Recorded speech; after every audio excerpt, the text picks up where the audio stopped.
Le droit chemin, la moralité en islam. L'islam est une religion de paix. C'est une religion de justice. En son cœur se trouve une profonde importance accordée à la moralité. Les musulmans croient que la conduite vertueuse n'est pas simplement un choix personnel. C'est une obligation divine. C'est l'essence même d'une vie significative et épanouissante. Le Coran et les enseignements du prophète Mahomet, que la paix soit sur lui, offrent des conseils clairs sur le comportement éthique. Ils éclairent le chemin vers la croissance spirituelle et l'harmonie sociale. Ce chemin, connu sous le nom de « droit chemin » ou « Sirat al-Mustaqim », est la feuille de route vers une vie de vertu et de droiture. Cet essai explorera la perspective islamique sur le déclin moral.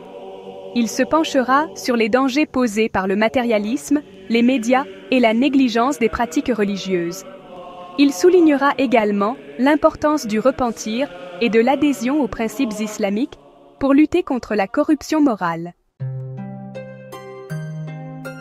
Guide divin, Coran et Hadith sur la conduite éthique. Le Coran, le livre saint de l'islam, regorge de versets qui soulignent l'importance de la conduite morale. Allah, ou Dieu, ordonne aux musulmans d'être véridiques, honnêtes et justes dans toutes leurs interactions. Ô vous qui avez cru, observez strictement la justice et soyez des témoins véridiques comme Allah l'ordonne, même contre vous-même ou contre vos pères et mères ou proches parents, qu'il s'agisse d'un riche ou d'un pauvre, car Allah a priorité sur eux deux. Coran 4, 135. Le prophète Mahomet, que la paix soit sur lui, a également insisté sur l'importance d'un bon caractère. Il a dit « Le plus parfait des croyants dans la foi est celui qui a le meilleur caractère. » Tirmidhi. Ces commandements divins et ces enseignements prophétiques servent de principes directeurs pour les musulmans. Ils nous rappellent que nos actions ont des conséquences, à la fois dans cette vie et dans l'au-delà.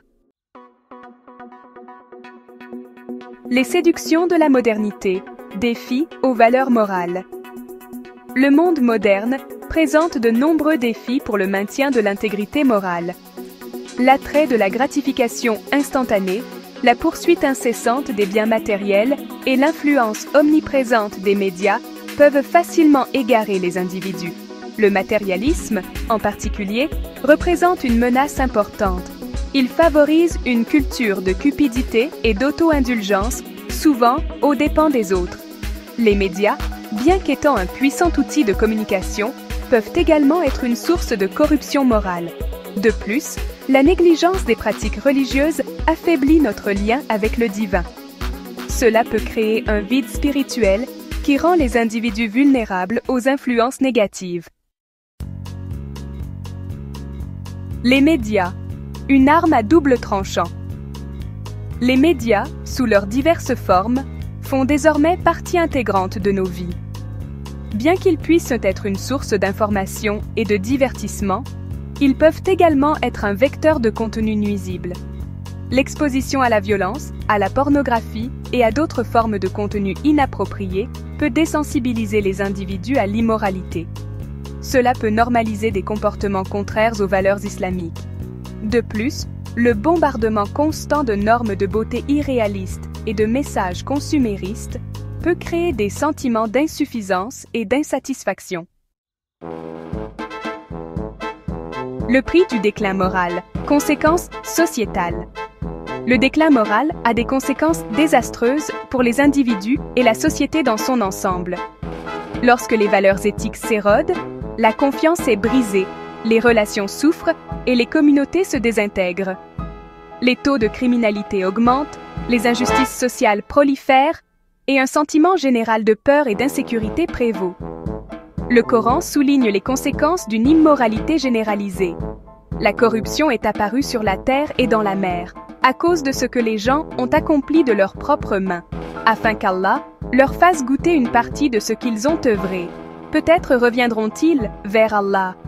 Coran 30, 41. La corruption morale conduit finalement au chaos et à l'effondrement de l'ordre social.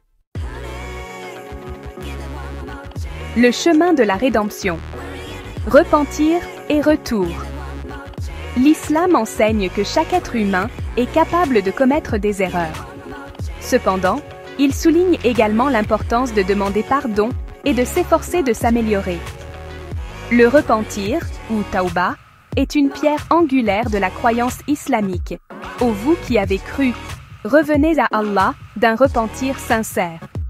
Il se peut que votre Seigneur vous efface vos fautes et qu'il vous fasse entrer dans des jardins sous lesquels coulent les ruisseaux, le jour où Allah ne couvrira pas de honte le prophète et ceux qui ont cru avec lui. Coran 66, 8. Un repentir sincère exige de reconnaître nos erreurs, de ressentir des remords pour nos actions et de prendre la ferme résolution de changer nos habitudes. Préserver notre boussole morale, une responsabilité collective. Maintenir l'intégrité morale n'est pas seulement une entreprise individuelle, c'est une responsabilité collective. Les parents, les éducateurs, les dirigeants communautaires et les médias jouent tous un rôle crucial dans la formation des valeurs éthiques et la promotion d'une culture de droiture. En promouvant les enseignements islamiques, en encourageant un comportement éthique et en apportant un soutien à ceux qui se sont égarés, nous pouvons créer une société qui défend la justice, la compassion et la rectitude morale. Rappelons-nous les paroles du prophète Mahomet, que la paix soit sur lui. Le meilleur d'entre vous est celui qui est le meilleur envers sa famille, et je suis le meilleur d'entre vous envers ma famille. Tirmidhi. En nous efforçant d'être les meilleures versions de nous-mêmes et en travaillant ensemble pour créer une société juste et équitable, nous pouvons honorer le véritable esprit de l'islam.